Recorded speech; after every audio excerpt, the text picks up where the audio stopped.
빛의 세기에 관한 부분을 언급하고 있는 거야. 빛의 세기가 영향을 주는 사례에서 이거 양지식물하고 음지식물이 있는데, 양지는 말 그대로 빛을 많이 받아서 적응한 거야. 강한 빛에 적응한 거야. 그에 비하면 음지는 약한 빛에 적응한 거잖아. 그래서 양지가 보통 잎이 어떤 사람? 두꺼워요. 그에 비하면 음지는 잎이 얇아. 그래서 왜 그 화렵수라고 부르는 것들은 잎이 얇잖아. 걔네들은 빛이 잘 통과하도록 돼 있는 거야. 대표적인 예들을 몇 개 기억해 둘 필요도 있어. 왜냐면 여기 천이에서도 다시 나오거든. 문제를 보면 일부는 나무 이름까지도 언급할 때가 있었는데, 지금은 이제 그런 빈도가 좀 낮지만, 얘가 누가 있냐면 소나무가 있어. 대표적으로. 소나무는 애국가에도 나오는 애잖아. 음지식물 대표적인 애는 참나무 같은 게 있어. 소나무, 참나무. 그러니까 이거는 지금 왜 빛의 작용이냐? 다시 빛이 강할 때 잘 살아나는, 그러니까 더 강한 빛을 잘 받게 된 나무들은 잎이 두꺼워지고 너무 센 빛에 대하여 잎을 넓게 펼칠 필요가 없기 때문에 두껍고 좁아요. 대체적으로 소나무가 그렇듯이. 그에 비하면 음지식물은 뭐냐면 빛이 약하니까 넓게 퍼뜨려서 최대한 많은 빛을 받아서 광합성을 하려고 했을 거다 이 말이야. 빛의 영향을 받아서 잎이 변했다 이 뜻이잖아. 그러면 분명히 작용의 사례가 맞겠지? 자, 그럼 두 번째, 빛의 세기 말고 파장도 영향을 주는 경우가 있는데, 빛의 파장이라는 건 원래 색깔이죠, 색깔. 그래서 얘는 대표적으로 해조류의 분포를 들 수가 있는데, 요거는 유식하게 보색 적응이라는 말을 쓴다. 들어갔나? 보색 적응? 보색이 뭐야? 보색 비슷한 색깔. 비슷한 색? 아니 그거 아니고, 보색이라는 말이 왜 상반되는 색 있잖아. 녹색의 보색이 뭐야? 그런 거 몰라? 빨간색. 너네가 옷을 입을 때 위에는 녹색, 밑에는 핑크로 입으면 굉장하죠. 그걸 보색이라고 해요. 반대되는 색인데, 이걸 어떻게 설명해야 되지? 설명은 쉽지 않은데. 아무튼 봐봐. 해조류의 종류가 세 가지가 있는데, 그게 대표적으로 녹조류, 갈조류, 이거 색깔이야. 녹색, 갈색 할 때 그거야. 그리고 홍조류가 있어. 홍이라는 거는 이제 빨간색을 뜻하는 거지. 근데 얘네들은 몸 색깔이 녹색이거나 몸 색깔이 갈색이거나 몸 색깔이 홍색인데, 여러분이 잘 알고 있는 애들이야. 이거 김하고 우뭇가사리 같은 애고, 얘네들이 미역 같은 애들이고, 이런 애들이 클로레나 핵함 같은 애들이야. 이거 다 먹는 거다. 근데 녹조류는 어떤 색깔의 빛을 흡수하느냐? 빨간색 빛을 주로 흡수를 해요. 적색 광을 주로 흡수해서 녹색을 띠고 있다는 게 무슨 얘기냐면, 빨간색의 반대편 색깔이 녹색이기 때문에, 이게 반대편이라고 하면 좀 그런가? 원래 빨주노초 파남보해서 녹색이 여기 있잖아. 그러면 빨간색 빛이, 이 태양빛이 어떠냐면, 여기가 에너지가 많고 이쪽에 에너지가 많은 빛이 와. 실제로 영록소가 빛을 흡수하는 물질인데, 걔네들이 흡수할 때 이 빛을 주로 흡수해. 여기는. 그러면 이 녹색 빛은 어떻게 하냐면 반사를 하기 때문에 녹색 식물이 되는 거잖아. 이 둘의 관계를 그래서 보색으로 우리가 본다면, 얘는 이 빛을 주로 흡수하다 보니까 녹색을 띠는, 일반적인 누구랑 비슷하냐면 이런 애들하고 비슷한 색깔을 띠지만, 얘는 몸 색깔이 빨간색을 나타낸다고. 왜냐하면 적색 빛이 여기서 다 흡수가 돼버리기 때문에 밑에까지는 못 들어가요. 밑에는 이 파장이 짧은 청색 빛이 주로 들어가거든. 그러니까 청색빛을 주로 흡수하는 얘는 색깔이 지 몸 색깔은 뭐가 되냐면 홍색을 띈다, 빨간색을 띌 것이다 이 말이야. 그래서 이것을 우리는 보색 적응이라는 말로 설명을 하고 분명히 무엇에 의했냐면 작용의 사례다. 작용이라는 것은 환경이 생물에게 미친 영향이잖아. 그 결과가 된 거야. 이거는 예전에 연대에서 논술로도 낸 적이 있었던 주제였다. 단 수능은 이거를 뭐 수능에 딱 이것만 내기가 조금 거시기 하지만 낼 수도 있어요. 왜? 꽤 중요한 주제고 정확한 주제니까 내기엔 좋아. 생태계는 뭐 이것만 냅시다. 그럴 수도 있는 거죠. 그러니까 알아두시고 나오면 맞추세요. 세 번째가 뭐요? 아 이거 단일과 장일은 출제 빈도가 조금 더 높았던 거죠. 자 이제 꽃이 핍니다. 어제 그제 참 날씨가 뭐 심지어 어디? 저 중부지방은 23도, 25도까지 올라가는 기이한 현상이 나타났는데 오늘은 이제 비 오고 나서 또 약간 선선해졌지만 뭐 듣자하니 내일은 더 내려간다네. 막 요동을 치는 거죠. 이럴 때 몸조리 잘해야 돼, 몸 관리를. 그러니까 정말 아무 생각 없이 어제 그제 덥다고 반팔에 반바지 입고 막 싸돌아 다니다가 갑자기 날씨 기온이 뚝 떨어지는 막 오늘 내일 이럴 때도 여전히 반바지를 입고 다녀서 체온 조절 잘 안 돼가지고 콜록콜록 대고. 근데 그런 애들이 꽤 많다.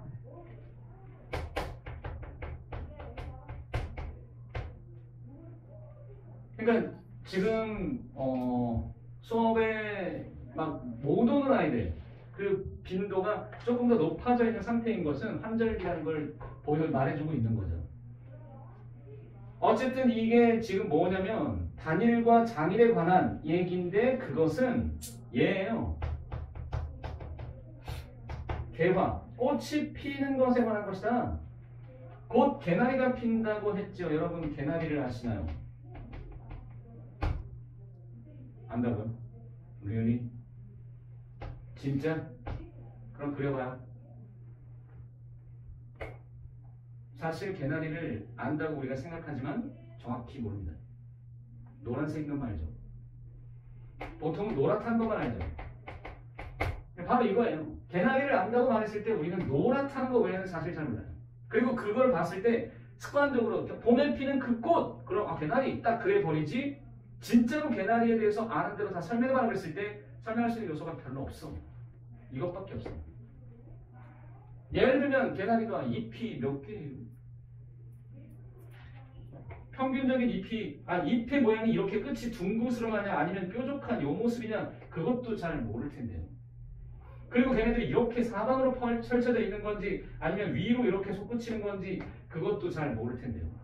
잎이 5개가 피는지 6개가 열리는지 꽃받침은 그게 완전히 갇혀져 있는 건지 아니면 살짝 개방되어 있는 건지 밑으로 처진 건지도 잘 모르고 밑으로 내려왔을 때 꽃 받침 밑에 가지가 긴지 짧은지도 잘 모르고 한 가지 내에 꽃이 몇 개가 가지가 분산돼서 꽃이 피는 건지 아닌지도 잘 모르고 이게 얼마나 길게 늘어서는 건지 땅에서부터 올라올 때 그 가지가 얼마나 길게 뻗치는 건지도 잘 모르고 노랗다는 것만 알잖아요.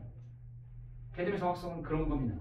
정말로 잘 안다고요. 이거를 생태계를 정말로 잘 안다면 처음부터 끝까지 쫙 다 읊어댈 정도는 돼야 되겠고 아니면 나왔을 때 이거 몇 번은 풀어봤다. 그러니까 안 틀릴 자신 있다. 뭐 이 정도는 돼야 되지 않겠습니까? 그래서 곧 개나리가 피면 개나리를 한번 오랫동안 관찰해 보세요. 그 앞에 서가지고 개나리 앞에 서서 아마 친구들이 쟤 왜 저러나 싶을 거야. 너 무슨 일 있니? 너 무슨 걱정 있니? 상관없어요. 그냥 계속 쳐다보면서 방금 얘기했던 꽃의 특징을 파악하는 데에 시간을 써보라고. 그건 상당히 도움이 된다. 여러 가지 면에서 도움이 돼요. 관찰력을 높일 수도 있고 집중력을 키울 수도 있고 특성을 파악하는 훈련이 되기도 하고 그리고 신기하게 기분이 좋아져요. 그렇게 보고 나면 기분이 분명히 좋아져. 해봐. 제발 봄이 되면 꽃을 보는 그 10대가 중학교 3학년짜리 애가 개나리 앞에 서가지고 그걸 볼 수 있다고? 그럴 리가 없어요. 중이병 걸린 애들은 그거 보면 안 됩니다. 큰일 납니다. 여러분 엄마들은 봐요. 아유 예쁘다 그러면서 보죠. 그러나 나이가 어릴수록 보통 안 보이게 있는데 단일 장일 중에 지금 방금 얘기한 개나리는 장일이거든. 개나리가 어제 그제 따뜻했을 때 피지 않는 이유는 뭐냐면 개나리 온도 때문에 피는 게 아니거든. 그럼 뭐 때문에 피냐면 바로 이거 개화가 영향을 주는 요소가 뭐냐면 이 단일과 장일의 경우 얘가 중요한 포인트였다는 거지. 뭐냐면 암기 어두운 기간의 지속 시간. 암기의 지속된 시간이 중요하다. 그러면 이 단자가 무슨 단자겠어? 짧은 단자야. 그러니까 짧은 기간, 암기 지속 시간이 짧아야만 피는 거냐? 아니에요. 이거 조심해야 되는 게 이 일자는 그럼 뭐냐면 날일자에 해잖아. 해. 빛이 비춰지는 시간이 짧아야 되는 거니까 상대적으로 얘는 길어야 피는 꽃이에요. 그래서 주의할 점은 단일의 경우에는 암기의 지속 시간이 길어야 피는 거예요. 자, 요것만 기억한다면 장일은 그 반대로 가겠죠? 그래서 여기 그래프로 비교를 해봅시다. 비교를 하면 이게 24시간이에요. 그 중에 이렇게 점선을 해서 여기서부터 여기까지를 한 개 시간, 한 개 암기 시간이라고, 한 개 지속 시간이라고 정하고 여기 이 상태는 뭐냐면 이 뒤꿈치 부분이 어두운 기간이야.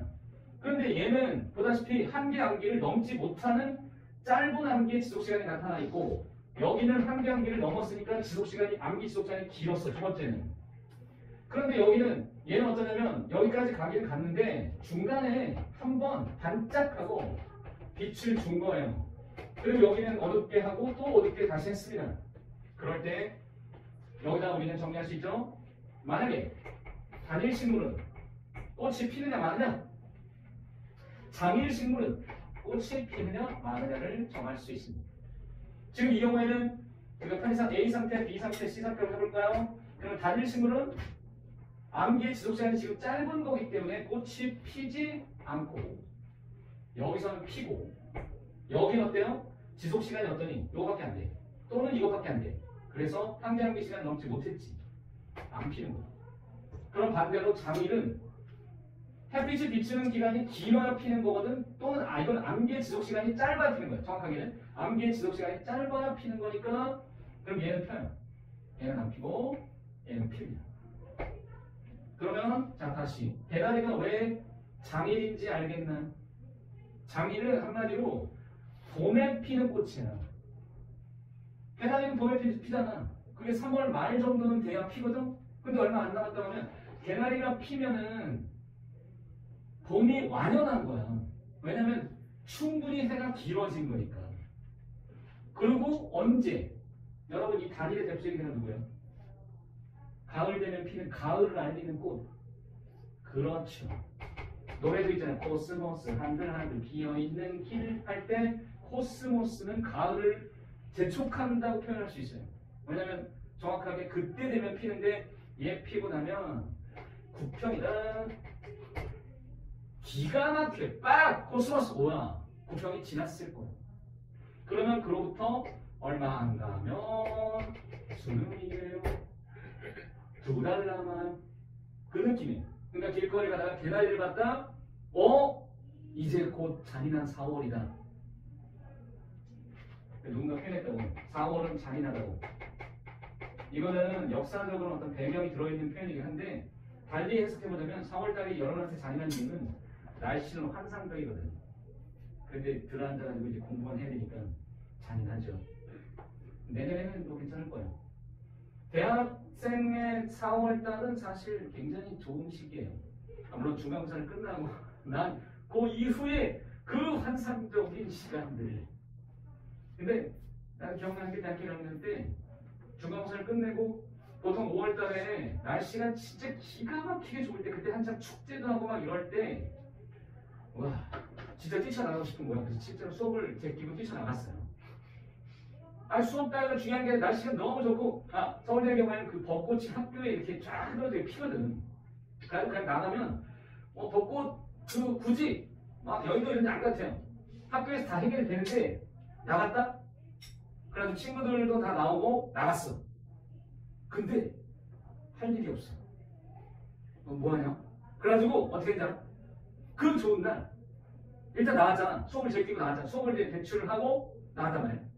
그런데 어떻게 했냐면 당구장 갔어. 그래서 야 이게 뭐냐? 굳이 제가 여기밖에 없냐? 그래가지고 너가 그 신림동 일대에 서울대 거기 나가서 한참 가면 신림동 그 289 그 버스 종점 그 근처는 당구장이 전국 최고 수준이었거든. 그래가지고 당구 쳤어. 아이고 고작 그거 하려고 나갔냐? 이러면서 그 좋은 때 할 일이 별로 없어요.